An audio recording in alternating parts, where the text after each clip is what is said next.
Hey guys, it's Tim and this is Wrestling Unlimited as it's Friday and this is the Wrestling Wrap-Up. A handful of news, but actually today over 2 handfuls of news brought to you in one easy to watch video. As far as today's show does go, we do have 1, 2, 3, 4, 5, 6, 7, 8, 9, 10, like 11, 12 stories or so. We're going to talk about the show Heels not being dead. They're looking for a new home for that. How about Jade Cargill signing with WWE? What could be next with Matt Riddle and what could have led to his release? Some WWE Saudi Arabian notes, LA Knight, WWE taping stuff, injury updates in AEW, and so much more. Because again, this is the Wrestling Wrap-Up, where we talk about a bunch of wrestling right here, Pro Wrestling Unlimited. And we've been fortunate enough over the last couple of weeks that Luke's schedule has changed up, and he can join us for the Wrestling Wrap-Up now on Fridays. He's not available on Wednesdays for the AEW show, so you still get your double dose of Luke now, just with a different version of content, because now instead of reviewing something, he gets to talk about the news. But Luke, how's your week been going? Honestly, my week's been going pretty all right. So last night on campus, we had Josh Peck from Drake and Josh come down to be like a guest speaker, and it was really fun. I saw your video. Yeah, it was really cool. Like, he talked about like him being on Drake and Josh, what his favorite episode was. He talked a lot about Oppenheimer because he was in that movie. Right.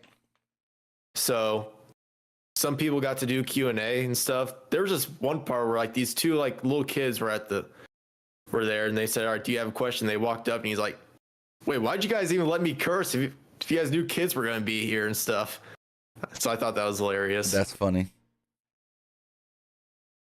But as far as that goes, you know, we got a lot to talk about. Like I stated, I do want to give you guys an update for tomorrow. Tomorrow, I will be at NXT No Mercy.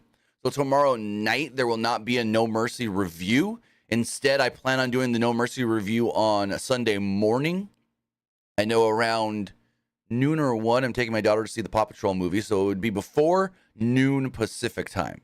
So that's just a heads up. Before noon Pacific Sunday, I will be doing the NXT No Mercy review. Again, I'm going to be there live, so I'll get my perspective of being there live. I'll maybe record something with the kids to put on the show, getting their perspective and their thoughts of the show and everything.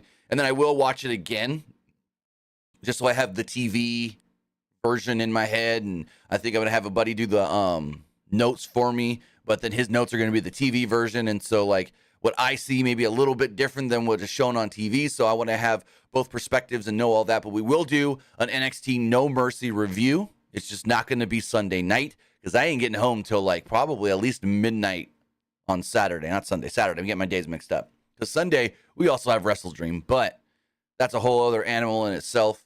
Tony Khan's saying, now here we go. I want to get your opinion on this, Luke. Tony Khan is kind of teasing an announcement at Wrestle Dream and calling it like the end of an era. What do you think that is? Are they merging AEW with Ring of Honor? Is the rumors true and Tony's bought New Japan? Like, what could this new era, end of an era be? I mean, I honestly don't know. I mean, is New Japan even like for sale? Like, we've never even heard rumors about them being for sale. Not that I know of. And from the way Meltzer was speaking, he was saying even if it is, it's not easy for someone in America to buy a Japanese company. Maybe to buy into and become an investor in, but not outright just buy it. So, I mean, if Tony Khan wanted to buy New Japan, he'd have to like offer some like ridiculous offer for it. He might have to overpay for it. Here's my other question.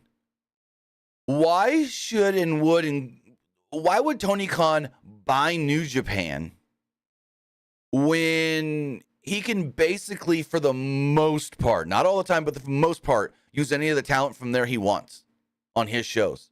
Like, why buy it and have to now pay their contracts instead of just using the talent from New Japan? Maybe paying them a little bit of an appearance fee or something, but not having to full outright own everything and pay for all that. You know what I mean? It would make more sense for him to just have a partnership with New Japan Pro Wrestling instead of buying the entire company. That's just my opinion, though. I mean, they already have a working relationship together, and they're basically saying, yeah, you can use whatever talent you want as long as like it doesn't affect like our bookings and stuff. And speaking of that, I didn't have this on the run of show, but I can talk about it really quick. MLW has a new huge working agreement with New Japan. They actually have announced they call it a Unite for a Landmark Strategical Alliance. MLW, CMLL, and New Japan Pro Wrestling, starting next month, will begin sharing talent across all three promotions. So that's huge. That MLW now has a working agreement with New Japan. So now New Japan is working with not just Impact, not just AEW, but MLW as well. So the big question that I've seen is, will this impact them working, no pun intended, with Impact, New Japan that is, or even AEW, and be like, oh, well, we're going to work with you a little bit less because now we're working with MLW. So I don't know how that's going to affect their other U.S. partnerships. You know, I think it's funny though. I remember like listening to his interview with Chris Van Vliet. He interviewed Billy Corgan. He asked Billy, you know, we see all these wrestling companies working together. Why hasn't like the NWA worked with all these other companies? Like, hey, I made the offers and they said no. Yeah. So they're basically saying the NWA is crap. We don't want to work with your indie promotion. So, like, no disrespect to the NWA whatsoever, but I just don't know how. And I know this kind of sounds like me being an asshole and stuff. Like, I just don't know how, if let's say Impact was going to work with NWA, I just don't know how to really like benefit Impact in any way. Yeah, I don't see it. I mean, what's the benefit? They get to use EC3. Like, that's what the only benefit then that they would even kind of want from it anyways. Because EC3 had history with Impact in the exactly. past. So I don't know what that is going to lead to with MLW now working with CMLL and New Japan, if that's going to hurt anything else, but we'll follow it. I mean, it's a story. It's a new story for sure, but I think there's still too many questions to actually like dive deep into it. It's like, yeah, they're going to start exchanging talent, but how often? Is it like every so often? Because I think like Suzuki got announced for something recently. I think, hold on, I can check my email because they sent me something, I think yesterday or today. Yeah, Minoru Suzuki will be doing a meet and greet before their Slaughterhouse show in October. But I believe I feel like Suzuki was already announced for that show, maybe. So this isn't like big breaking. Oh my God, we got Suzuki because of the partnership. I mean, I will say the MLW and New Japan like working relationship. I do believe this will like definitely benefit MLW a lot. Yes. I mean, I highly doubt they get Okada for their show, but you know, it wouldn't hurt them getting someone like a Minoru Suzuki or like a Tomohiro Ishii. Mm-hmm. Yeah, because they have Suzuki taking on Jacob Fatu on October 14th in Philadelphia at the old ECW arena, I believe. Yeah, 2300 arena. Oh, that should be fun. Right? Main event of that show is Alex Kane versus Davey Boy Smith Jr. for the World Heavyweight Championship. What else is on this show? Mance Warner and Matthew Justice versus the Calling Cannonball and Talent. I don't know who they are. In the Chamber of Horrors match. And then Delmi Exo will defend the World Featherweight Championship against Becca. Bunch of names that I don't know about, which I should. I should know about all those names. I know a few in MLW. Yeah. I remember King Muertes, the former Mil Muertes in Lucha Underground. Yeah. I just don't have... Is he booked for the show? Not in this email I've got. Literally just the four matches that I see here. And then they say, all these other talent will work as well. Bombe Fight Club, Selena De La Renta, who just recently returned, Matt Cardona, Mance Warner, Ricky Shane Page, Akira, Hot Sauce Tracy Williams, One Called Manders, Matthew Justice, Ichiban, Love Doug, Matt Stryker, Joe Dombrowski, Mr. St. Laurent, and more. So I just don't have the time to watch MLW. I get the show every week, but I just don't get the time to watch it. I used to watch it frequently back when Low Key was champion. Ooh, that's a while ago. Yeah, that was like 4 years ago. Right. He fell off. I don't know. What's he been doing recently? I think he worked. I know he works for like one indie promotion, but that's it. A week ago, he worked for Hog Wrestling. He's been doing a lot of stuff for Hog Wrestling. That's right. Him and Kushida had a match for Hog at the beginning of the month. No, this wasn't the beginning of the month. This was back in March. So yeah, he's been working a lot of Hog Wrestling this year, but he's only worked 1 to 5 matches this year. So with that, guys, go for it. Is he just like slowly just like, is this just like slowly like just leaving wrestling, just not working as much? Maybe, or people just don't want to hire him. I know in the past people have said he's kind of hard to work with at times, so I don't know. He was big in wrestling, I would say, in the 2000s. I mean, he was Caval in WWE. Yeah, but his only like good match there was like him versus Dolph. And like, I guess Vince didn't really like him. I mean, he had a McIntyre match in like 2010, I think, right around the same time as the Dolph match. That McIntyre match was his last match, though. True. I believe so, yeah. Who was his NXT pro again? It was Lay Cool. That's right. I was trying to remember because I'm like, I know he was in NXT when they were doing the pros versus rookies thing. But with that, guys, I want to say thank you for joining us here today. Twitch.tv/PWU Unlimited, YouTube.com/Pro Wrestling Unlimited, and podcast services all around the globe like Stitcher, Spotify, Google Pod, Apple Pod, Anchor, iHeartRadio, and so much more. Also, with that, Google Pod is going away, and they're basically just merging the Google Pod stuff into the YouTube Music app. So if you do listen to us on the Google Podcast app, which is where I listen to all my podcasts, it's all going to get just migrated over into the YouTube Music app soon. I got an email about it like 2 days ago saying Google Podcast is going away. But you can still find all your favorite podcasts in the Google or the YouTube Music app. So if you do listen to us over there, it's switching over to a different app. Also, I want to say, if you're watching on Twitch, you can help us out a couple of different ways. You can help us out by hitting that donate button down below or by donating Twitch bits in the live chat.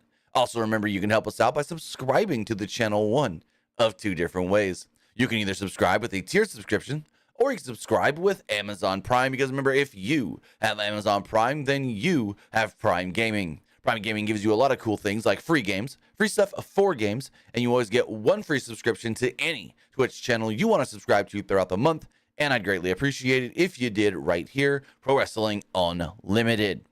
Also, remember, head over to YouTube, hit that join button, and become a channel member. Also, forgot to mention, today and tomorrow are the final days on Twitch where you can subscribe to the channel and get your subscription 25% off. I think it's 25% off. No, it's 30% off for September. So if you want to subscribe to the channel, do it now, and your subscription will be 30% off. Also, remember to head over to the Epic Game Store and buy something. I would say, don't even buy anything.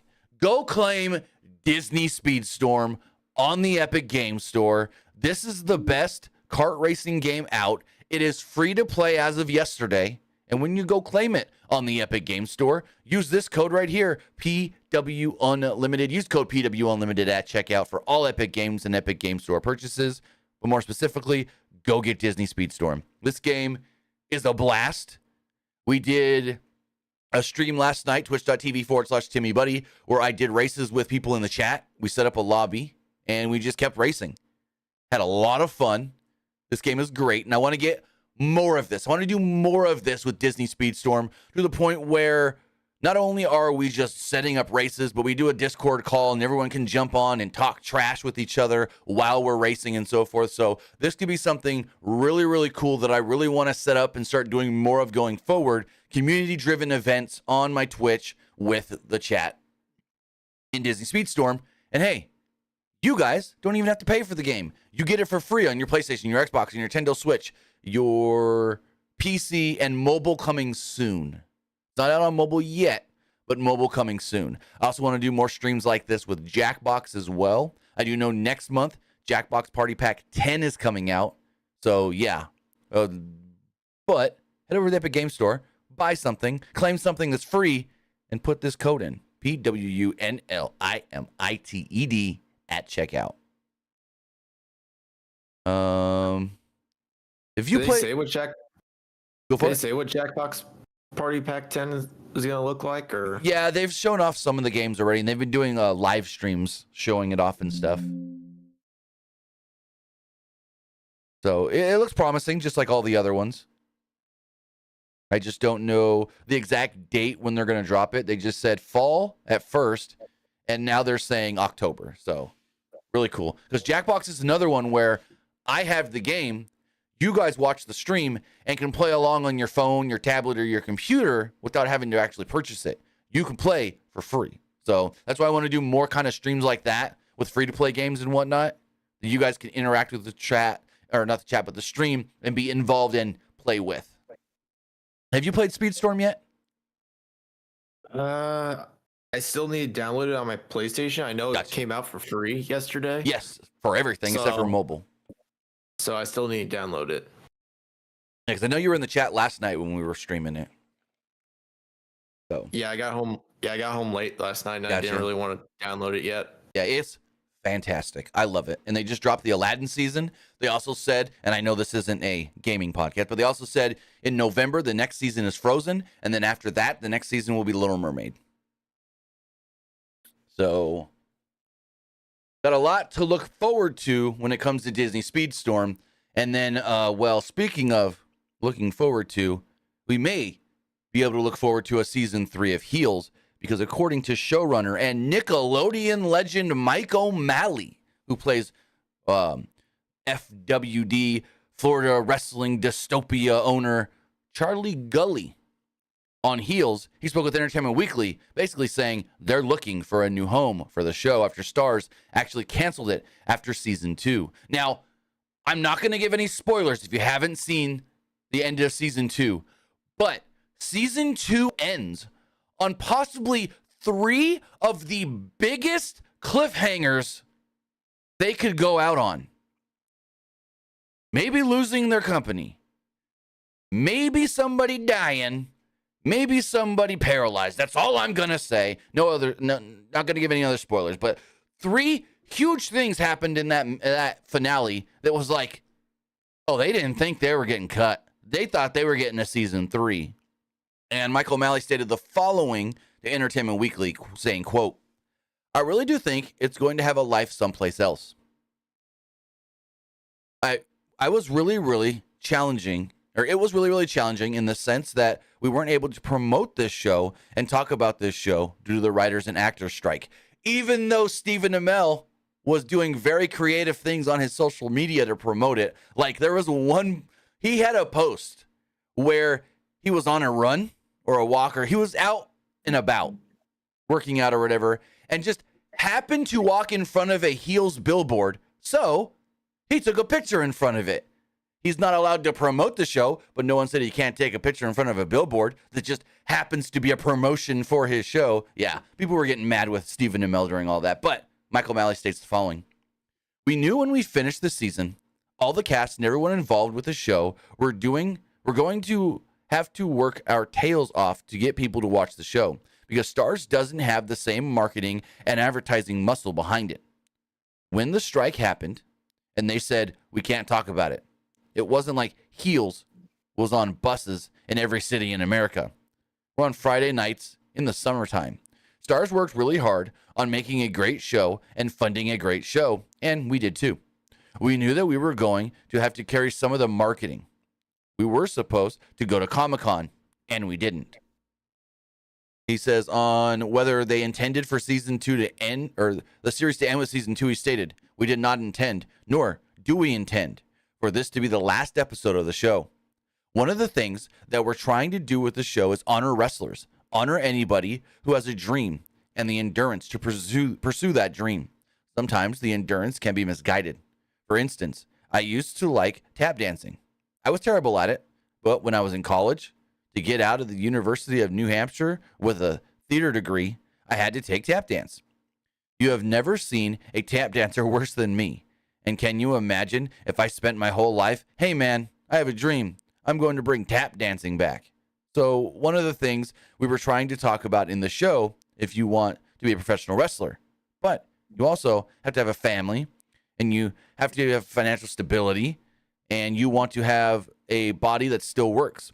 These are all the sacrifices that you make. And Jack Spade, the sacrifice that happened to his family is that his father, played by David James Elliott, wanted it so badly and was so disappointed he killed himself. What the show is really about: how does our humanity get in the way of our own happiness? What happens at the end of the episode is Jack, who has been treated a certain way by his father, sees Ace being praised by the Continuum executive, Jen Lucier. She's rooting for Ace, and here's Jack, still the boy who wanted to be loved by his dad. He lets his ego take over. He executes the leap. The moment is just him pushing it one step too far, and his brother is being celebrated instead of him. And that's the tragedy of all of it. Now, he doesn't give the spoiler on exactly what happens here at the end of the show, but basically he says that some of the cast are still under contract and they hope to get a season 3. I hope they get a season 3. Again, this show is fantastic. This show is phenomenal. They have great writers and showrunners and producers like Mike O'Malley. I know Mike O'Malley wrote a couple episodes in season 2. Not sure how many he wrote in season 1. But yeah, the show is great. The show is fantastic. Support heels, and let's get it on another network, whether it is a streaming service, whether it is... If it's something like a streaming service, then the show wouldn't have to change. Oh, no, you wouldn't have to change too much. Just don't show any more sex. Because there was one scene where or actually a couple scenes where they were showing Ace and Crystal just going at it a couple times. So they wouldn't be able to show that if they were on like cable. But that wouldn't drastically change the show any. Maybe less F-bombs. But yeah, I hope this show gets another home, another run. Even if it's just to wrap everything up in a season 3. Even if it's just one more season. It's always such a shame when a show is on a good run, they end a season on a cliffhanger, and then they get canceled. The biggest example of this that I know of in my life and shows that I loved, My Name is Earl. They found out that Earl Jr. was not Earl's son, which we basically know, but he was also not Crabman's son. They had the paternity test. We were able to find out. They were going to tell us, and then to be continued. And NBC cut the rug right out from under them. So yeah, support shows that you want to see coming back. Watch the shows, support it, tweet about it, and let's get heels on another platform or another network or wherever it needs to go. Because it sounds like these people want it to continue, and I want it to continue, selfishly. I don't know if you've watched many or any of Heels, so... I mean, I haven't really seen Heels, but like a good example of like what you said is like, have you ever seen the show Alf? From back in like the 80s? Yes. Mm-hmm. Do you remember their last episode where they were trying to like run away from like the military because they didn't want Alf to be dissected? Right. Their last episode, they were showing the military catching Alf, and they said to be continued, and the show got canceled. I forgot about that. I haven't seen Alf in so long. But then they just like canceled the show. Then it led the audience to think Alf was actually dissected, and I remember they made a movie like years later. I think so, yeah. That Alf was still alive, but like the military was getting ready to like kill him or something. I don't know. I never saw the movie. I know what you're talking about. And then I want to say there's been talks of Ryan Reynolds trying to reboot Alf, like recently, this year. I don't know if it's true.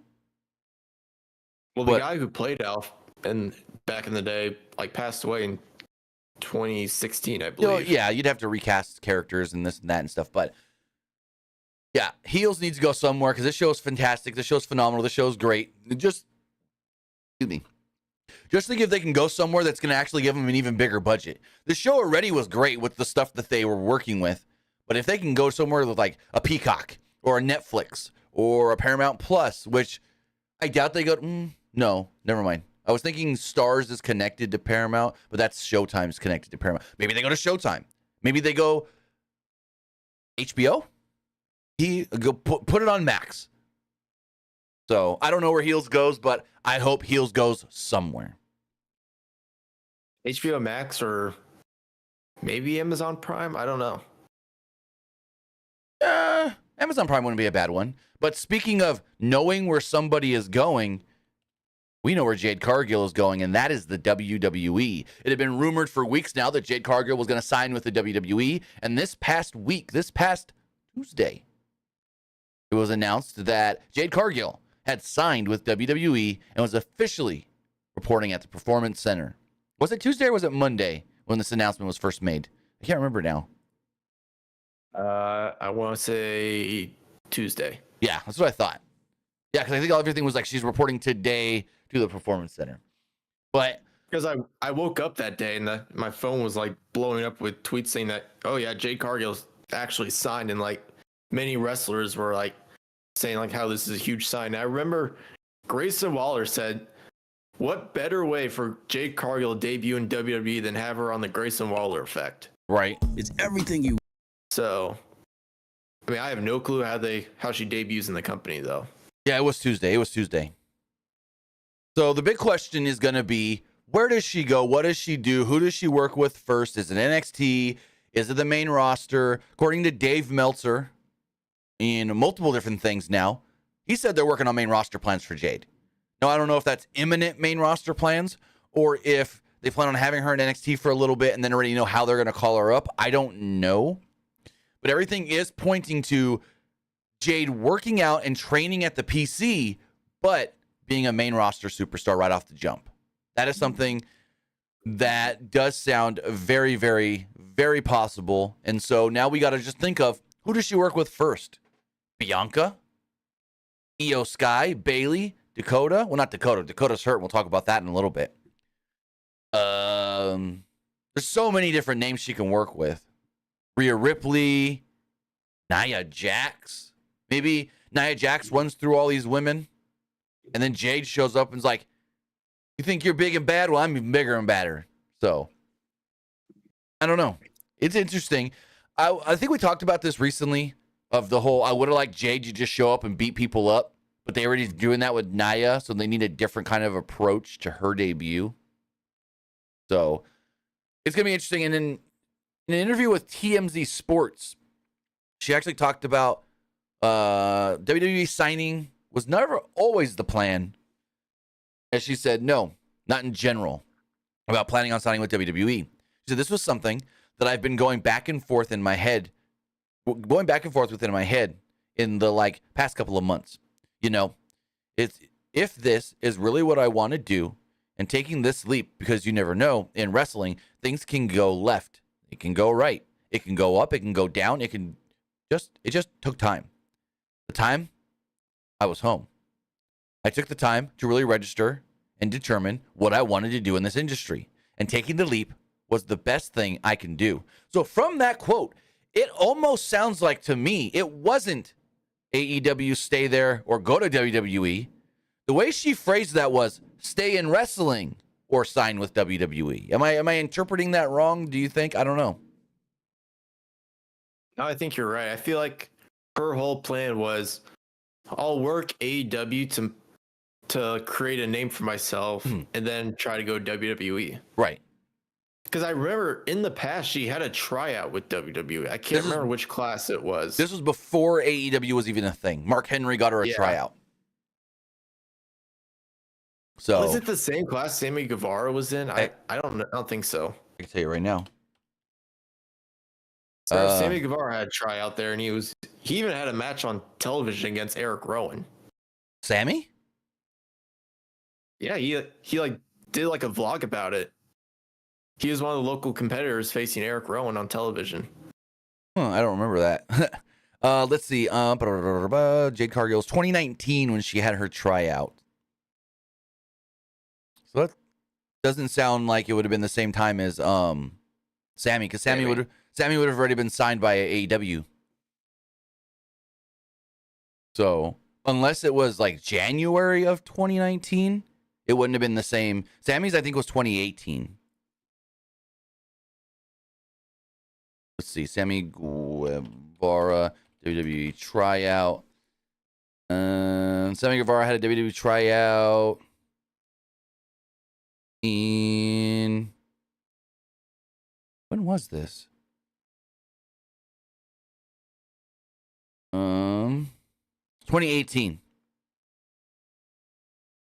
2018. So it wasn't the same one. His tryout was before hers. Almost like a year before hers. Yeah, because he's got a vlog and everything up from February of 2018 about his tryout and whatnot. It says, Sammy Guevara, how I trained for my WWE tryout. And that was early 2018. But, Jade's coming in. Jade's going to do great things in WWE, I assume, I think, I really do believe. But the big question that people have been now asking is, who is next from All Elite Wrestling to go to WWE? Some of the names that have been swirling around, QT Marshall, Ricky Starks, Wardlow. But who on that AEW roster do you think could be the next one to jump to WWE? So, I know the day when Jade signed, Wardlow's name was like trending on Twitter. People were saying like, oh, he could be next because, AEW's not really using him that much. Right. But that's just fan speculation. That's just fan speculation, no inside knowledge. Yeah, but let's say he does sign with WWE. I just don't know what his gimmick would be. I feel like his gimmick would just be like, I'm big and that's just all I am. That's all he is in AEW. I mean, yeah, but and that worked when he first signed because he was the only big guy like that. It was like him and Hobbs were the only two big guys. But now they got a bunch of big guys. Well, it was him and Jake Hager at the time, though. Yeah, kinda. But he wasn't really pushed hard. I was gonna say yeah. Because I remember being at the first show, that first Double or Nothing, and they played the video for Wardlow. Wardlow is coming. And a bunch of us kind of looked at each other like, who's that? We didn't even know who he was. Yeah, then when he first got in, he was basically just a guy with MJF. Yeah, for a while. Yeah, for a while then. Since I already said maybe MJF. Apparently, there's rumors in the company that MJF might have signed already. Oh, I believe so. I believe MJF has already signed a contract extension and my contract's up in 2024, the bidding war of 24. I think that's all a storyline. When he was first doing that stuff, those were actually shoots. I think so, yes. Him saying that, but now they turned it into a storyline. Yeah, I believe he's done. He's done signed something already. I think the rumor was he signed an extension with AEW, but AEW doesn't want to quite announce it yet because of storyline stuff. Yeah. Because they want the eyes on MJF at the end of the year of, do I go? Because he said in an interview, I want to say it's with Sports Illustrated maybe, that his contract's up January 1st. That's what he said. And so it's okay, so on New Year's Eve, everyone's going to be wondering, what's he do? But if I'm looking at the AEW roster here,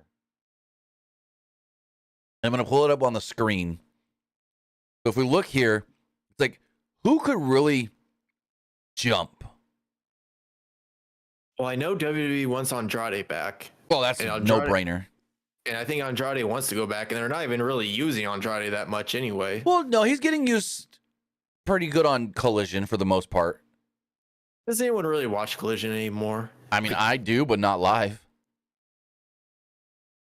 And I certainly don't review it anymore because it's just, I said it before, it's turning into Rampage with the second hour. But if we continue to look here, I can see Action Andretti being somebody Shawn Michaels would like in NXT. But there's no past that for him, I don't think. It's yeah, we'll sign you and put you in NXT, but I don't see him on the main roster. I don't think people on the main roster would really like him, considering his size. So if we keep looking though, and granted, we don't know when a lot of these guys and girls' contracts are up. So, but we can say who's next. Actually, it's Brian Pillman Jr. They aired the video teasing him on NXT this week. Yeah, but we've known for a little while at least that Brian Pillman was going to WWE. Yeah, since the beginning of August, we've known when his contract was up. Basically, it was like his contract's up. Oh, he's WWE bound. But now they're teasing him, so it's like, oh, he's in, because he's signing, but we never heard that he officially signed. But now he's wearing that Tiger shirt and watching WCW and old Bengals content. But I'm looking here. I'm not really seeing many who I think would be a good jump. Like Wardlow, maybe. Ricky Starks, I think, could do well.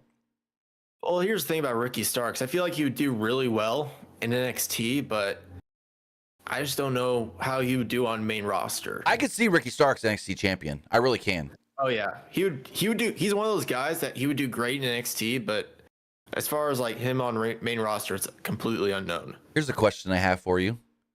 In NXT, we had the Undisputed Era, which is a group comprised of all former Ring of Honor talent. What if we do in WWE, Cody Rhodes running a stable, running a faction of all former AEW people? He gets QT, he gets Ricky, he gets Jade, he gets Wardlow. All under Cody and the new Nightmare Family 2.0.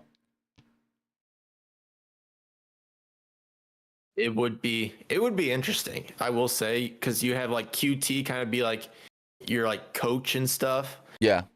Jade be your female wrestler. You got Wardlow as your size, and Ricky as like your mid card guy. Mm-hmm. I could see that working very well. All right, it would definitely work very well. And like, I can totally see fans liking. They'd show like vignettes of them training at the Nightmare Factory. Mm-hmm. I would like it, but we don't know when like a lot of these guys' contracts are actually up. So I can look here. Hold on. I'm going to pull up some contract stuff. Why can't I find it? Contract. Here we go. As far as AEW contracts that we know of coming up next year, QT Marshall's contract is supposed to be up towards the end, if not early next year. MJF says January 1st. We know that Andrade's contract is up in the middle of next year, around sometime in summer. And then the only other one also we know up next year for sure, Dustin Rhodes. I wonder if Dustin leaves AEW and becomes a producer for WWE. I think he would make a phenomenal producer for WWE. Oh, he would. He definitely would. But I'm pretty sure he said like once his contract was up with AEW, he's like retiring from like in-ring competition. Well, that's why he can be a producer. He's got his school in Texas, but I think throw him out there twice a week, Raw and SmackDown, and produce some matches. Maybe even like help, train a little bit. Have him be in charge of like producing a lot of Cody's stuff. Well, yeah. Him and Cody can work well together, and then put him on TV with Cody every so often or periodically or whatever, too. Like Cody, oh, man, how good would it have been if Cody's doing this stuff with the Bloodline, getting frustrated with the Bloodline, and all of a sudden Dustin showed up to be his voice of reason. Like, hey, you got to calm down. Hey, I know this isn't going well. Hey, you almost beat him last year. Like, say Cody gets another shot at WrestleMania 40. Dustin shows up. Wouldn't be possible because his contract's not up till after Mania next year. But it would just be cool. Dustin shows up and is like, hey, I got your back. I'll be there with you. They're not going to screw you like they did last time. That would have been amazing. Yeah, but if his contract's up in September, possible. If they had like another alternative, let's say they had another alternative to like Cody's voice of reason, who do you think it would be? Randy? That's a tough one. Randy could make sense because think about it. Who put Randy on the shelf? The Bloodline. So Randy could be like, I have firsthand knowledge of working against these guys. They put me out for over a year. If not at this point, coming up almost 2 years. So like, that'd be a good one. Randy. If not him, I'd say like Brandy Rhodes.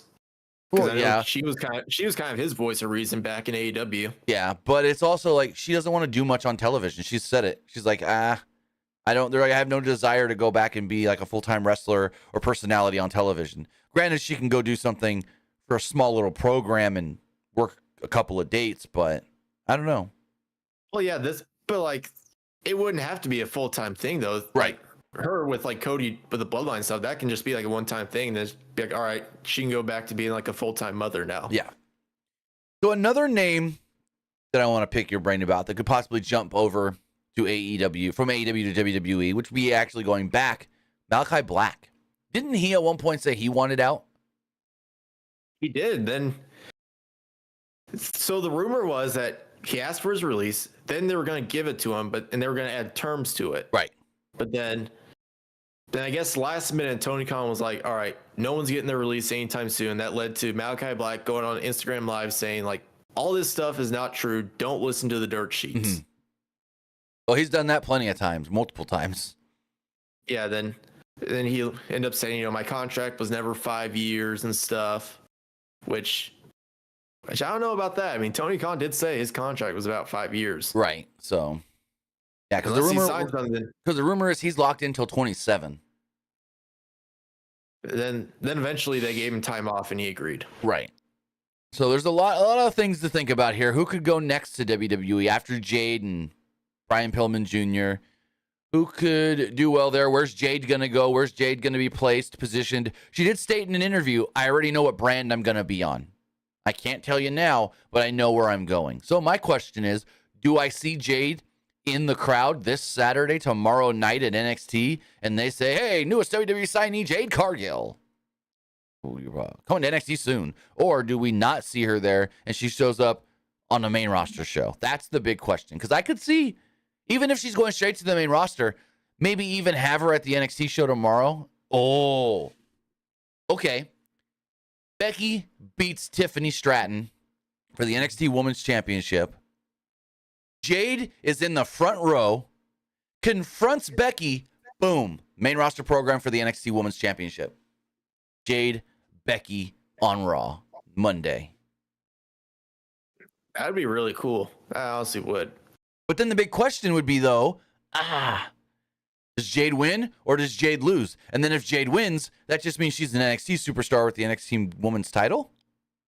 That's the only drawback. I feel like if you're going that route, you would have to have her beat Becky. Yeah. But you would have to. What better way to debut in the company than beating Becky Lynch for a belt? You want to put her straight at the tippity-tappity top? It's not going to be the ultra top because that's Rhea and Io right now. But you want to be placed as one of the top 5 in the company as female side? You beat Becky for a belt in your first match or one of your first matches? Whew. That could be right there where they need to go. They could do that, but then, like, let's say they go that route. How long does she hold the belt? Because I feel like if she was going to start in NXT, it wouldn't be for long. No, 6 months max. Let's say she wins the belt, then she lose it. Let's say in January, then she debuts in the Rumble, then boom, she wins it, challenges Rhea at Mania. So here's my thing.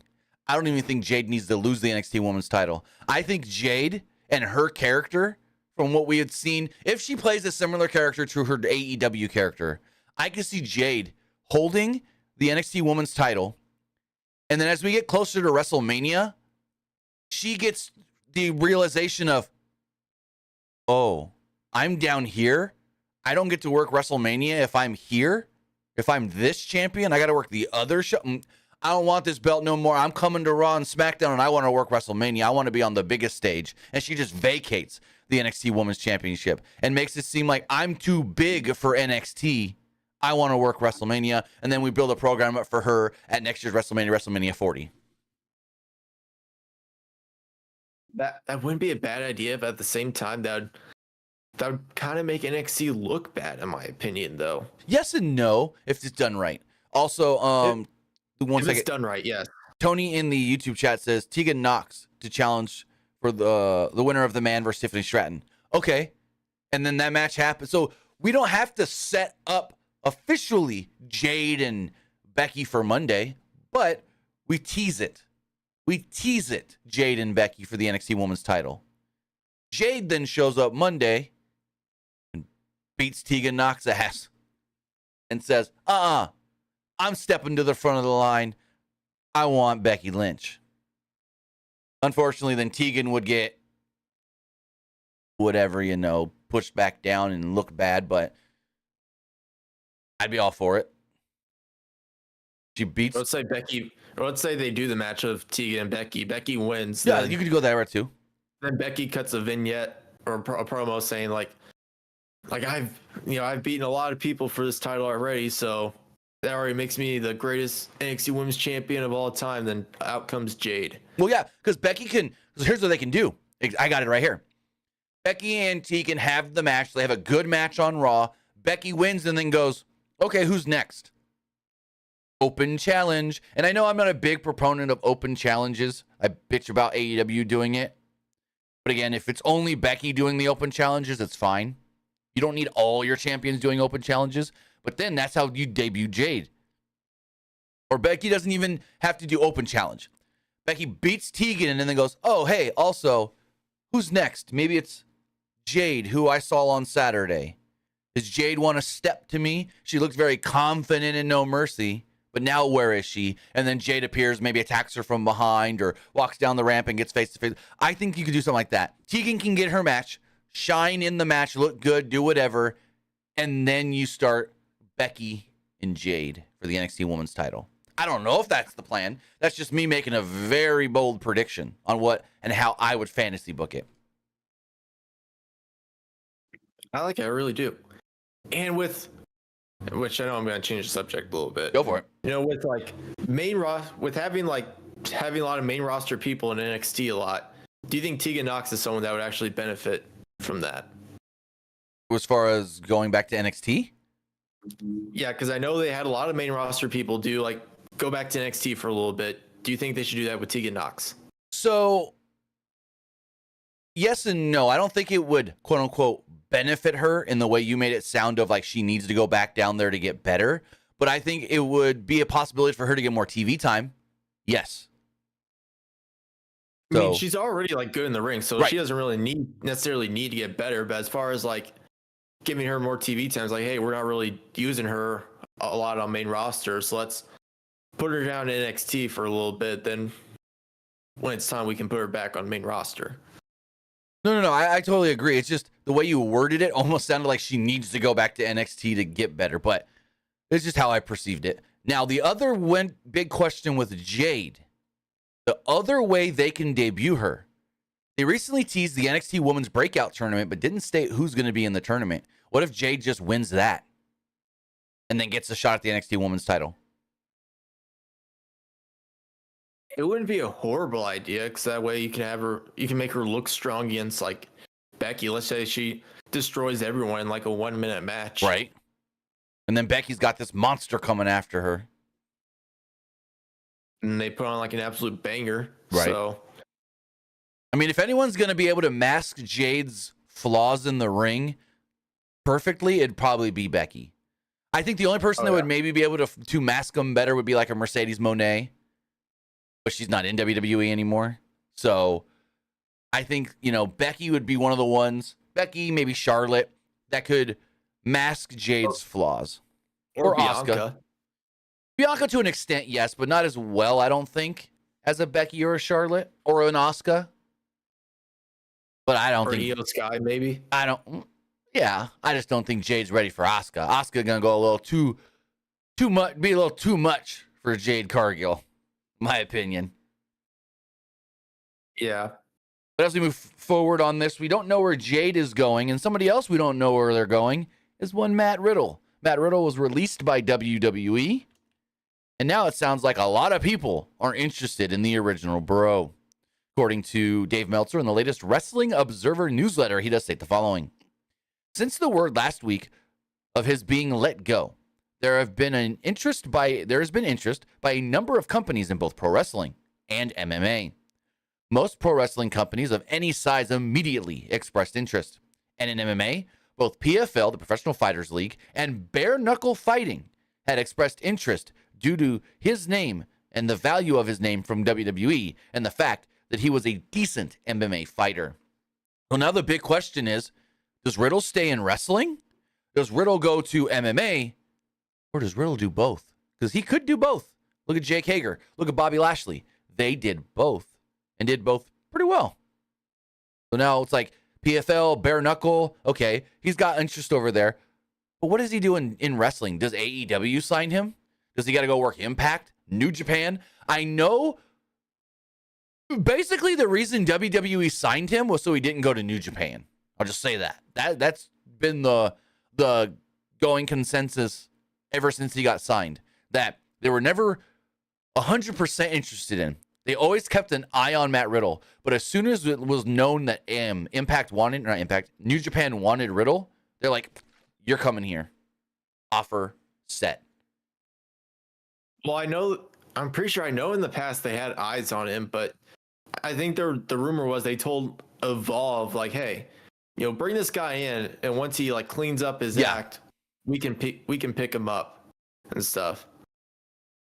So maybe New Japan still has interest in him, but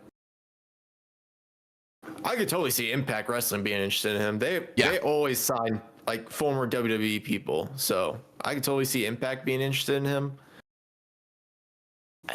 Maybe AEW, but I feel like AEW might want this guy to like clean up his act first. So speaking of cleaning up his act, it sounds like also according to Dave Meltzer in the latest Wrestling Observer newsletter, maybe a little heat on old Matthew Riddle, as Meltzer wrote, quote, Riddle also had heat with management at one point right after that for going off the script and putting over Randy Orton on a live television interview when talking about how much pain Orton was in during the latter stages of their team and before the injury angle was shot.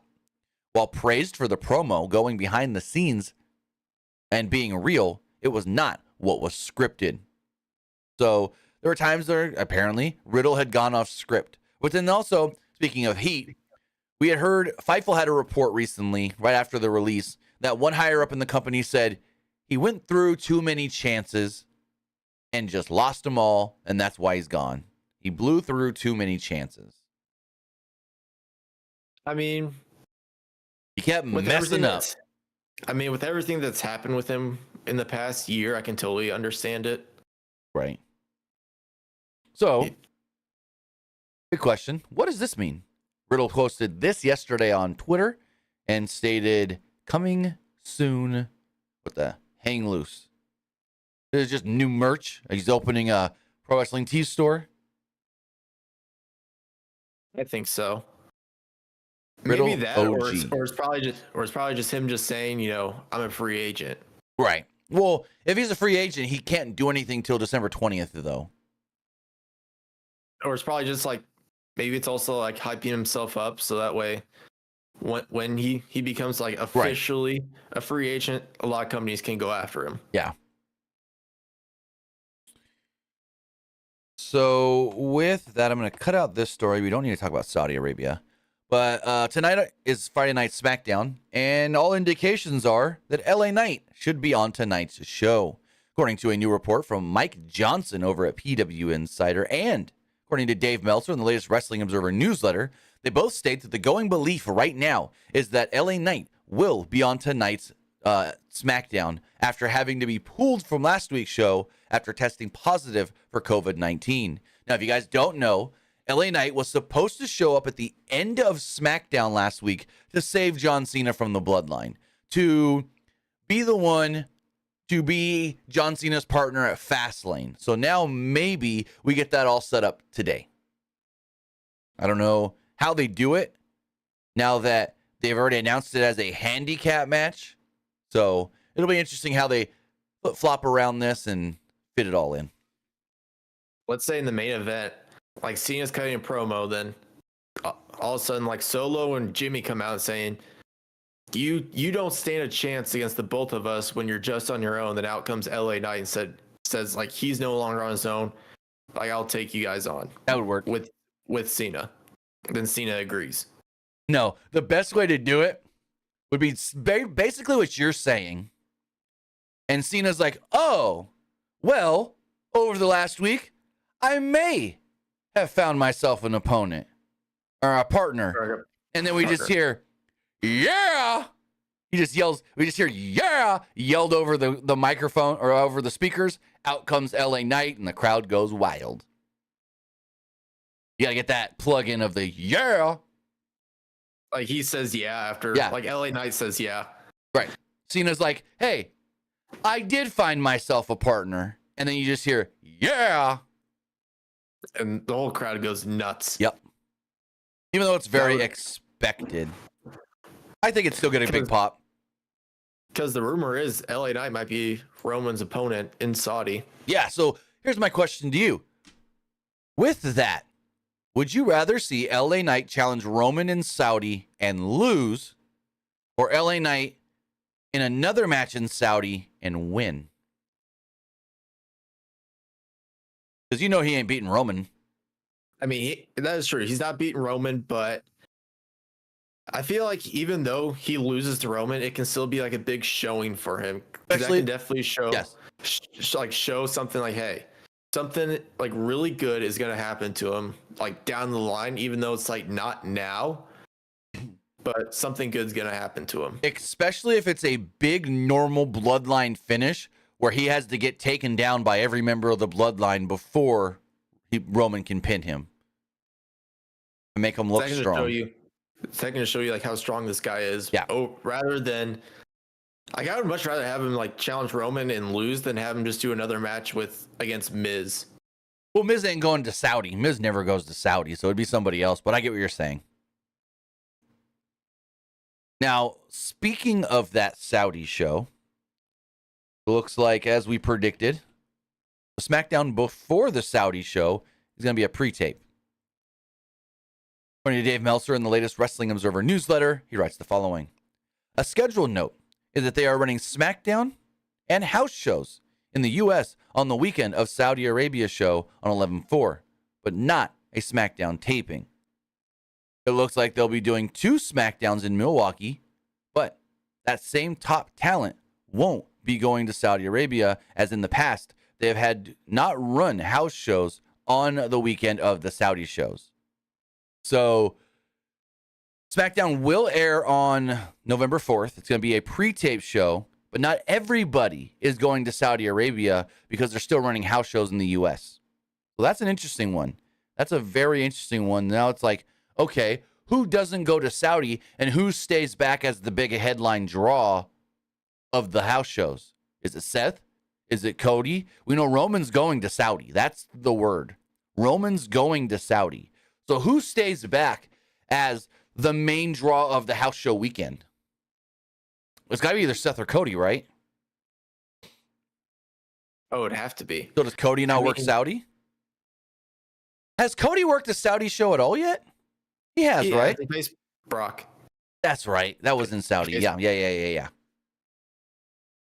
I mean, if he does, who's his opponent going to be? Dominic?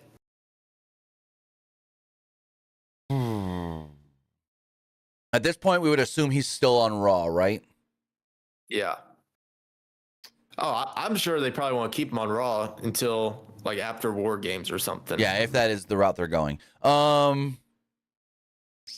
That's a tough one. I have no clue. They've got Cody on some sort of a stretch this out until we need him for Roman kind of thing, and I have no clue what they do.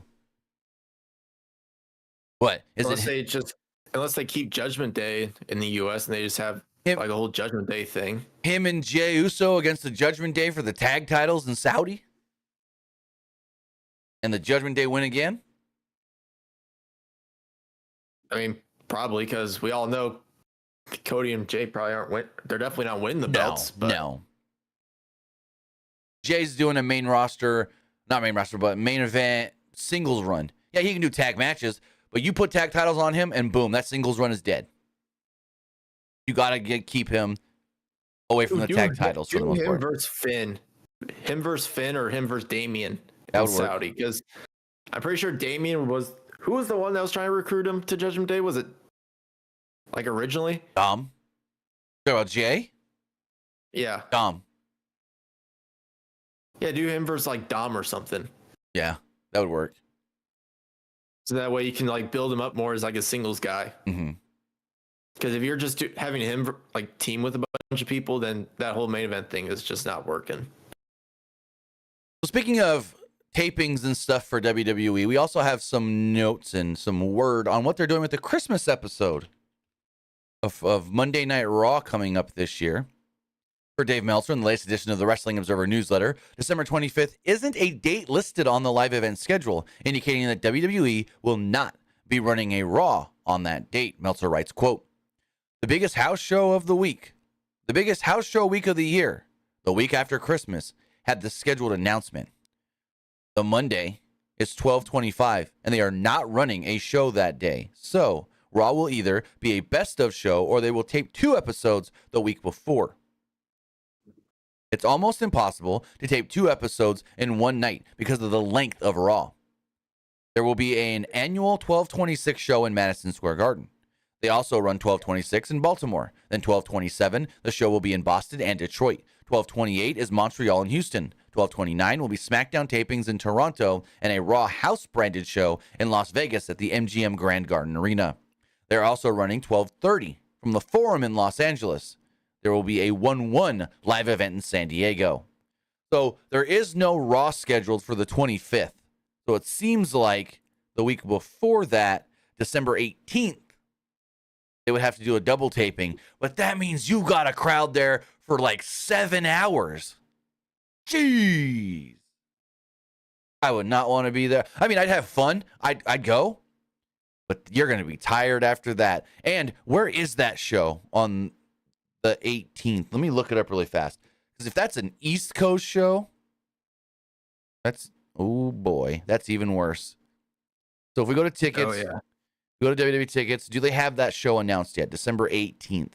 December 18th will be from Des Moines, Iowa. Des Moines, Iowa.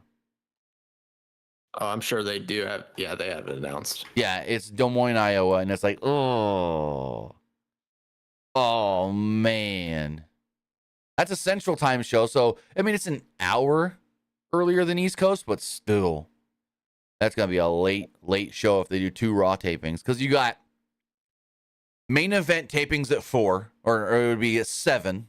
No, there will be 6. Main event tapings at 6.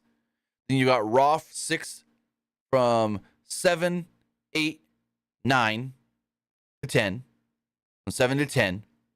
Then 10 to 11, 11 to 12, 12 to... You're going to be running this show till 1 a.m. Some buildings don't even let them in there that late. So, oh man, I don't know what they do. Maybe it's a best of show then.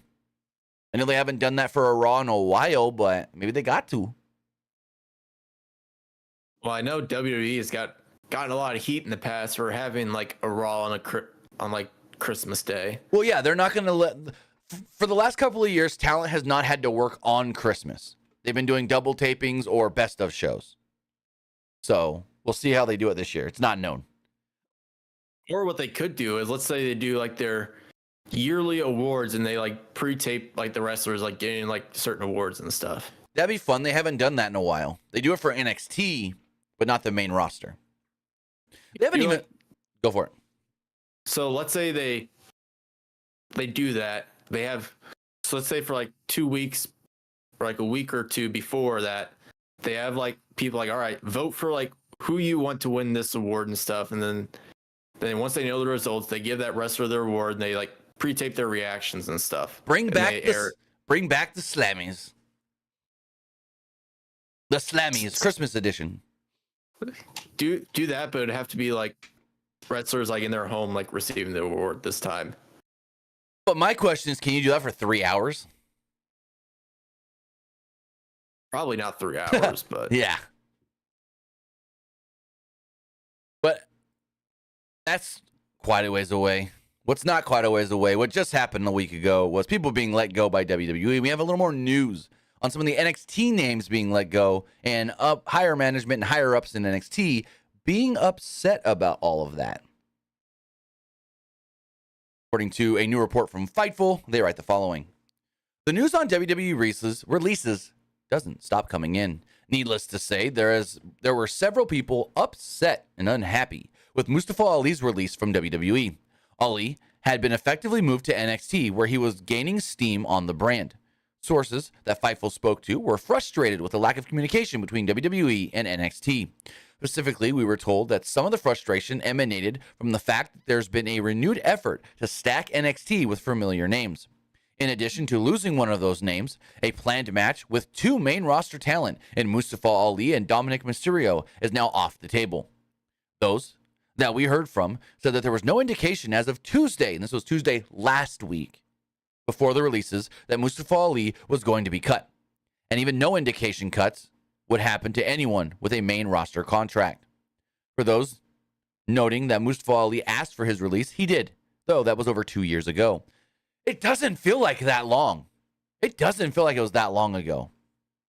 Shawn Michaels spoke on Ali on NXT's media call this week and admitted that it did change plans on the brand and that he liked Mustafa and enjoyed working with him. In an update, we've learned that Shawn Michaels had plans for Mustafa Ali that went well into March of 2024, and he was set to be a long-term part of the NXT brand. We asked Michaels about other releases that affected NXT's imminent plans, and he said Dana Brooke. Dana Brooke had often pushed to be more active in the ring, and we were told separate of Michaels' comments that NXT was happy to have her there, and she was well liked by those on the roster and willing to help. So yeah, those two for sure did come as a super surprise to NXT and the people working in the NXT brand. And it's crazy to hear that Shawn had a plan for Ali all the way through March. Basically, it sounds like he had a plan for Ali probably going into next year's Stand and Deliver.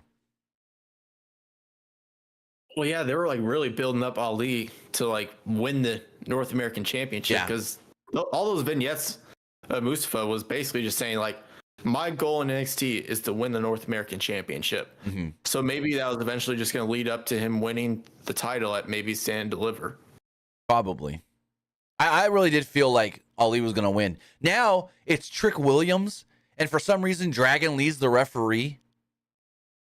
I don't know if I'm really into that. Like, not that it's Trick, but why does Dragon Lee have to be the referee? I don't know. Is it just we're going to think that Dragon Lee's going to screw Dominic and then Trick is the champion? You know, I can honestly see going forward with this. Let's say Trick does win, and then maybe like, let's say Trick wins, Carmelo loses the NXT title against Ilya, and then Trick goes on a rant saying like, why, I was in your corner when you won the NXT championship, but you weren't in my corner when I won the North American title. And that leads to Trick turning heel on Carmelo. That could work.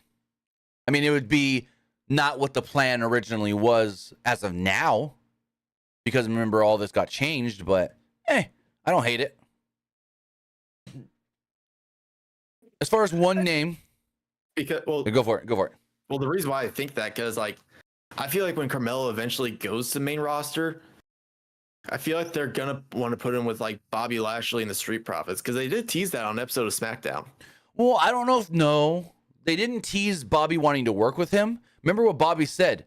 Bobby said that he told the Street Profits, I talked to Carmelo and Trick about you guys because I'm trying to learn more about you and figure out if you're who I really want to be working with. So it wasn't a tease of Trick and Carmelo working with Bobby. It was Bobby asking them about the Street Profits, which it's like, what would they know about the Street Profits that Bobby wouldn't? They haven't worked with the Street Profits in the past. Yeah, they weren't all in NXT together. They Street Profits were already on the main roster by the time Trick and Carmelo came in. But I do know that I did have it on the sheet, but I pulled it because we're going long. Shawn Michaels had told Carmelo Hayes, basically, quote, not that he's not ready yet for the main roster, but he still has more to do in NXT to really lay the groundwork for the wrestler that they want him to be on the main roster. They're like, hey, don't build your roof and complete the house yet when you still got so much more to do here in NXT. Basically, he's somebody that they want down there to really help keep that brand strong right now. But somebody that was in NXT is now on the main roster but can't wrestle right now due to an injury is Dakota Kai. And Dakota Kai actually gave an injury update recently about her torn ACL, stating the following. While speaking to the Home Run podcast, Dakota Kai was asked about her recent recovery, stating, quote, "If we're looking at a torn ACL, particularly my injury, it would be 8 to 9 months. It happened at the end of May, so I would be like January, maybe February. I'm feeling good. I'm actually ahead of schedule in terms of my recovery. It would still be a minimum of 8 months, looking to be back in early 2024. Basically, she's saying that she's not going to deviate from the system, even if she feels like she's doing good and looking like she's ahead of schedule. She's still going to stay out the 8 months, and I don't blame her. You don't want to come back too early and then suffer another injury. Suffer the same injury, but worse this time. So I don't think she's going to be in the Rumble, but there's a slight chance. I mean, well, I know she said multiple times in her Twitch stream saying that I'm not cleared till February. Yeah. Like she said in this interview, January or February. So, yeah, I don't think she's going to be in the Rumble. I know neither. it would be really cool, but I don't think it'll happen. Now, let's shift over to AEW news. We got an injury to talk about over there, which is very unfortunate with old Adam Cole. Boom, baby. Adam Cole is out with an injury right now as he suffered, as he called it, ankle injury that exploded my ankle. He said he broke his ankle in 3 places and tore it off the bone, the ligament. In an update from Fightful, they basically state that this did change a lot of plans and that Cole's injury is real. So many people coming out of this week's Dynamite thought that it was a fake injury. A lot of people came out of Dynamite thinking, oh, it's a fake injury. You know what I saw people tweeting? That was Adam Cole under the devil mask with the Kingdom and Roddy and not MJF. What? This guy's got a broken ass ankle that needs surgery. Britt Baker even showed photos of what his foot looks like right now, saying like his injury is real. This is not storyline. Because I saw all the tweets of, oh, that guy wearing the mask is too skinny to be Max. Oh my God, it's probably Adam. Max is more jacked. That guy didn't look jacked. So, anyways, just wanted to bring that up in case you guys hadn't seen it this week. Adam Cole's injury is real, not a fake. And he's going to be out for a while. Even DPW had to come out and say, hey, the Adam Cole-Chris Danger match is off as of now. Yeah, because originally he was supposed to face Chris Danger in DPW like November 12th. Right. But then they said, like, yeah, he won't be cleared by then. So, this is gonna be a long time. I mean, I can see it being 4 or 5 months, if not more. It's gonna be at least 4 months, I think. Adam Cole, I mean, ever since he debuted in AEW, he's been a little injury prone. And maybe he need to go back to WWE where he doesn't get hurt so much. Well, I mean, this injury was kind of a freak accident. Well, yeah. Though. I mean, if you remember back in the day, Kevin Nash tore his quad walking back to his corner in like a 6-man tag. Yeah, for like those kind of injuries, like, you know, what can you really do? I mean, if he got hurt in the ring, then that's a whole different story. But if it feels like a freak accident like this, it's like, what can you really do? So I'm reading here from WebMD, and it is saying that typically after having ankle surgery, your ankle starts to feel good and more normal, not normal, but more normal after 3 months. Some people can be out of action as far as athletes do go, anywhere up to 9 months to possibly a year, depending on the severity of the injury after having surgery. Oof-ah. He's out for a year. That's really going to suck. Oh, yeah. Didn't someone in WWE like tore a ligament and they were like out for the year? I mean, Dakota, but who else would it have been? I don't know who else is injured in WWE. I know. Nikita Lyons. Oh, yeah. No, I think hers was a knee injury. Similar to Dakota's, I want to say. I know she was out for a year. She's still out. Like, I have no clue when she's coming back. Let me see. Yeah, I have no clue when she's coming back either. She's been out for a while. Diagnosed with a torn ACL. Dakota Lyons. Back in January of this year. So. What about Wendy Chu? I know Shawn Michaels said recently that she's like nowhere near to being cleared. She's injured? I didn't even know she was injured. Yeah, she was. Because they wrote her off television during the whole Blair Davenport, like, hurting people. All right, let's see. I found this from July of this year. While speaking on the NXT Great American Bash media call, WWE Hall of Famer and NXT creative head Shawn Michaels stated, quote, on Chu's status, "Still coming along. She's rehabbing her injuries. Hopefully she will be back soon. We're very good, as is our talent, very good about making sure they're at 100% and ready to go. My understanding is everything is progressing well, but she's still a ways off before she will be in action." I don't know what the injury is, though. Yeah, I think the injury is unknown. But yeah, this was of July, right before Great American Bash. We have two more stories to talk about for you. One keeping in with AEW. Bryan Danielson actually recently talked about it would not be right for him to do the G1 at this point, which a lot of people would love to see Bryan Danielson in the G1. While speaking on the Getting Over podcast, Danielson noted that being in the G1 has been a goal of his for a long time, but he's worried about the physical toll that it would take on his body, as Bryan stated, quote, "Sometimes I have delusions of doing the G1, but I think that's what they are. I think they're delusions. That's something that I've wanted to do forever and ever and ever, and have never been able to do it. And so this year would have been the year to do it, except is it? Because by the time the next G1 rolls around, I'll be 43. I love doing this, but it's not worth the expense of my health later on in life, and I've already had enough injury issues. I think now doing a G1 might be a little irresponsible of me in comparison to what my overall long-term goals are, which is being there for my kids and there for my family. I'm not even talking for the month that I'd be gone for the G1. I'm talking what it would do on my body. My body has been very forgiving for me, and the things that I choose to do, I don't want to take advantage of it too much. It's been so good to me, and I need to treat it kindly this year." So yeah, Danielson's like, I'd love to do the G1, but I just don't think I'm in the right kind of physical shape for something like that anymore, which is unfortunate. I mean, yeah, it definitely sucks. I mean, if he was in the G1, then absolutely, that would be absolute banger. But I just feel like right now, like in his point of career, and especially with his age, I just don't think it would be right for him to do it.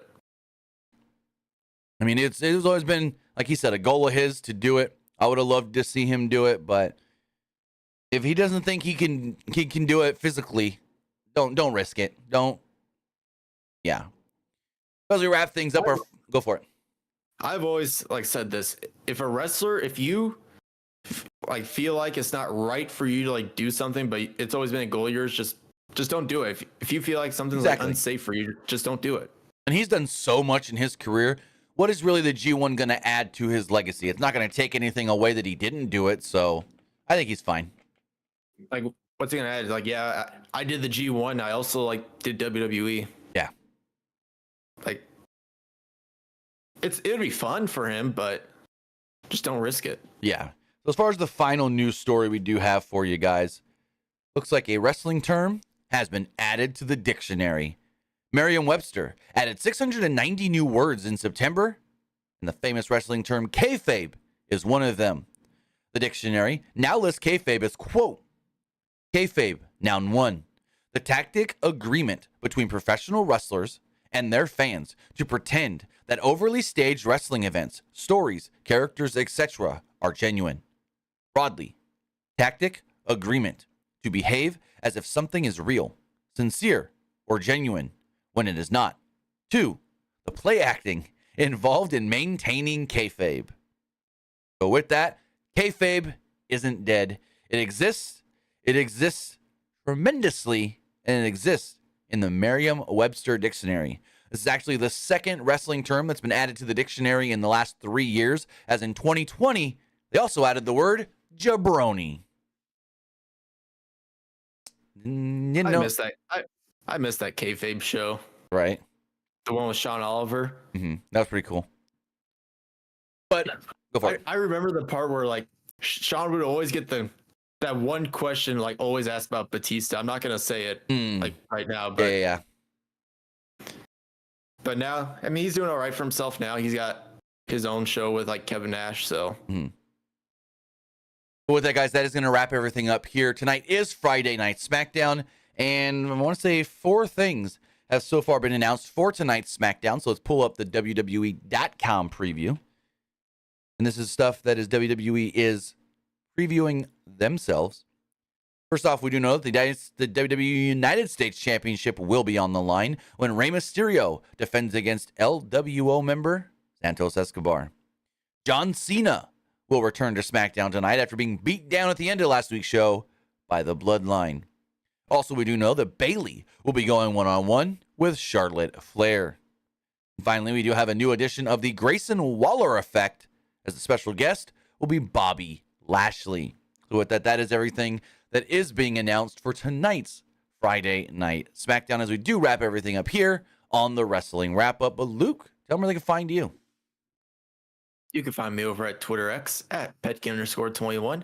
And you can also find me over at Twitch at TheLukePetke. With that, guys, thank you for joining us here. Remember, you can follow us, twitch.tv/PW Unlimited, youtube.com/Pro Wrestling Unlimited, and podcast services all around the globe like Stitcher, Spotify, Google Pod, Apple Pod, Anchor, iHeartRadio, and so much more. I'll be back live tonight following Friday Night SmackDown. And then we'll see you back here Sunday, not Saturday. No NXT review on Saturday. We'll do our NXT No Mercy review Sunday morning. Then we have a Wrestle Dream review Sunday evening. With that, guys, have a great rest of your Friday. Have a great weekend, and I'll see you next time. Have a good one, guys.